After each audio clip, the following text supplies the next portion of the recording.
अथ त्रयोदशोऽध्यायः क्षेत्रज्ञ योग।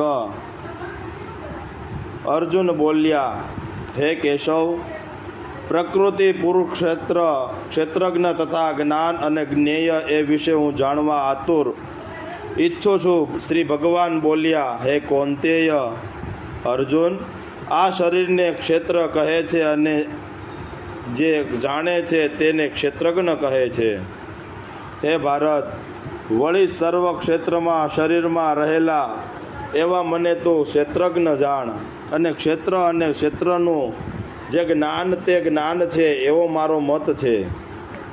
ક્ષેત્ર એટલે શું, કેવું છે કે કેવા પ્રકારનું છે, તેના પ્રકારો શા છે અને શાથી ઉત્પન્ન થયું, વળી ક્ષેત્રજ્ઞ કોણ છે અને તેનો શો પ્રભાવ છે, તે બધું હું ટૂંકમાં કહું છું, તમે સાંભળો। આ સ્વરૂપને ઋષિઓએ વિવિધ છંદથી ગાયુંને મંત્રો વડે અનેક રીતે વર્ણવ્યું છે અને પૂર્ણ નિશ્ચિત અર્થને દર્શાવનારા બ્રહ્મસૂત્રના વાક્યોમાં દર્શાવ્યું છે। હે અર્જુન, મહાભૂતો, અહંકાર, બુદ્ધિ, પ્રકૃતિ, 10 ઇન્દ્રિયો તથા એક મન, ઇન્દ્રિયોના 5 વિષયો, સુખ દુઃખ, સંઘાત, ચેતના તથા વૃત્તિ, આ સર્વને તેના વિકાર ક્ષેત્રરૂપ કહેવામાં આવે છે। અભિમાનીપણું, અદંભીપણું, અહિંસા, ક્ષમા, સરળતા, આચાર્યની સેવા, શુદ્ધતા, સ્થિરતા, સરળતા, આત્માનો અને સર્વ જ્ઞાનનો સાધનો હોવાથી તેઓ જ્ઞાનરૂપ છે। ઇન્દ્રિયોના વિષયોમાં જે વૈરાગ્ય છે, અહંકારથી જે રહિતપણું છે, તથા જન્મ, મૃત્યુ, જરા, વ્યાધિ, દુઃખ તથા દોષ, આ સર્વનું જે ફરીને દર્શન છે।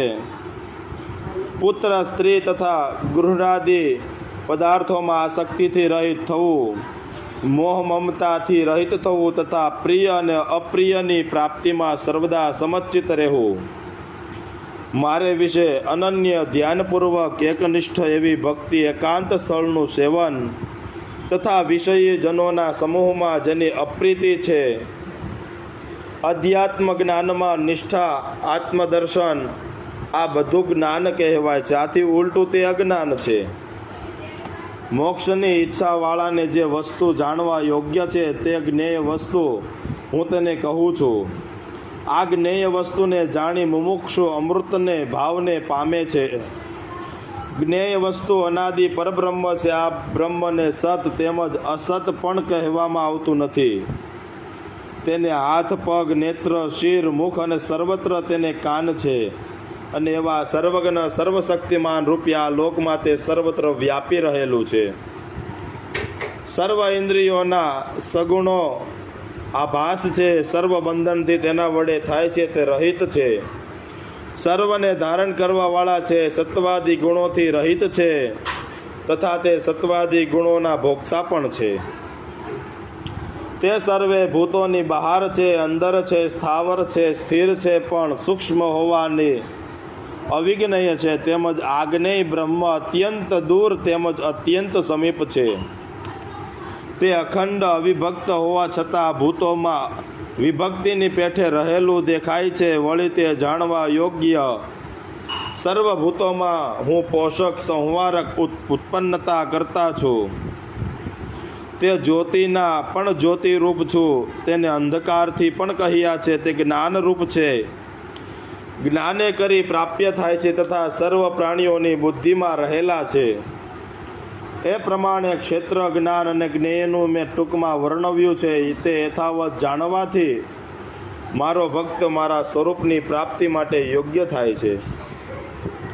પ્રકૃતિ અને પુરુષ બંને અનાદિ છે, પરંતુ આગળ રહેલા સર્વ વિકારો તથા ગુણોને આ પ્રકૃતિથી ઉત્પન્ન થયેલા તું જાણ। કાર્યકારણના કરતાપણામાં પ્રકૃતિ જ હેતુ કહેવાય છે, જ્યારે સુખ દુઃખ ભોગતાપણામાં પુરુષ જ હેતુ મનાય છે। પ્રકૃતિને વિશે રહેલો પુરુષ પ્રકૃતિથી ઉત્પન્ન થતા ગુણોને ભોગવે છે। માટે સત તથા અસત યોનિમાં જન્મવાળા પુરુષની ત્રિગુણાત્મક પ્રકૃતિ થાયનું પ્રકૃતિ સાથેનું તાદાત્મ્ય જ કારણ છે। આ દેહમાં રહેલા એ પરમ પુરુષ, સર્વ સાક્ષી, ભર્તા અને ભોગતા એવા પરમ પુરુષ, તે મહેશ્વર એને પરમાત્મા પણ કહેવાય છે. જે પુરુષ આ પૂર્વોક્ત પ્રકારો કરી ક્ષેત્રજ્ઞ પુરુષોને તથા પોતાના વિકારો સહિત અવિધાતા રૂપ પ્રકૃતિને જાણે છે, તે પુરુષ સર્વ પ્રકારે વર્તમાન છતાં પણ પુનઃ જન્મે પ્રાપ્ત થતો નથી.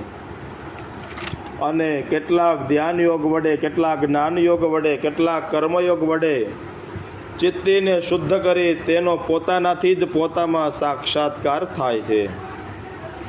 અન્ય તો પૂર્વોક્ત ઉપાય કરી આત્માને નહીં ઓળખતા છતાં બીજાઓ પાસેથી સાંભળીને શ્રદ્ધાથી તેને ઉપાસે છે. તેઓ પણ આ જન્મ મૃત્યુ સંસારે તરી જાય છે અને ભરત વર્ષભમાં જેટલી સ્થાવર જંગમાં વસ્તુ ઉત્પન્ન થાય છે તે સર્વને ક્ષેત્રજ્ઞ તથા ક્ષેત્રજ્ઞ બંને યોગથી ઉત્પન્ન થયેલી જાણ. તે મનુષ્ય આ સર્વ નાશવંત પ્રાણીઓમાં તે અવિનાશી પરમેશ્વરને સમાનપણે રહેલા જુએ છે. તે યથાર્થ છે. જે મનુષ્ય ઈશ્વરને સર્વત્ર સમભાવ રહેતો જુએ છે તે પોતે પોતાનો ઘાત નથી કરતો અને તેથી તે પરમ ગતિને પ્રાપ્ત થાય છે. માયારૂપ પ્રકૃતિ વડે જ સર્વ પ્રકારે કરી સર્વ કર્મમાં આવે છે. આ પ્રકારે જે વિવેકી પુરુષ જુએ છે તથા જે ક્ષેત્રજ્ઞ આત્માને અકર્તા જુએ છે તે ખરો જાણકાર છે. જ્યારે મનુષ્યને આ સર્વ જુદા જુદા પ્રાણીમાં એક જ આત્મામાં રહેલા જણાય છે અને એકમાત્રથી સર્વ વિસ્તાર થયેલો સમજાય છે, ત્યારે જ તેને બ્રહ્મની પ્રાપ્તિ થાય છે. હે કૌંતેય, અનાદિ તથા નિર્ગુણ હોવાથી પરમાત્મા અવ્યક્ત છે અને તેથી આ શરીરમાં હોવા છતાં પણ કશું કરતા નથી તથા કશાથી લોપાયમાન થતા નથી. જેમ આકાશ સર્વમાં રહેલું છે છતાં સૂક્ષ્મ હોવાને લીધે કશાથી લેપાતું નથી, તેમ આત્મા પણ સર્વદેહમાં રહેલો હોવા છતાં અતિશય સૂક્ષ્મ હોવાથી પ્રકૃતિના ગુણો વડે લેપાતો નથી. હે ભારત, જેમ એક સૂર્ય આખા જગતને પ્રકાશિત કરે છે તેમ ક્ષેત્રપા સર્વ ક્ષેત્રને પ્રકાશિત કરે છે. આ પ્રમાણે જેઓ જ્ઞાનચક્ષુ વડે શરીર અને આત્મા વચ્ચે રહેલા ભૂત માત્રથી ઉત્પત્તિના કારણ રૂપ પ્રકૃતિમાંથી છૂટવાના ઉપાયોને યોગ્ય રીતે જાણે છે તે બ્રહ્મને પામે છે.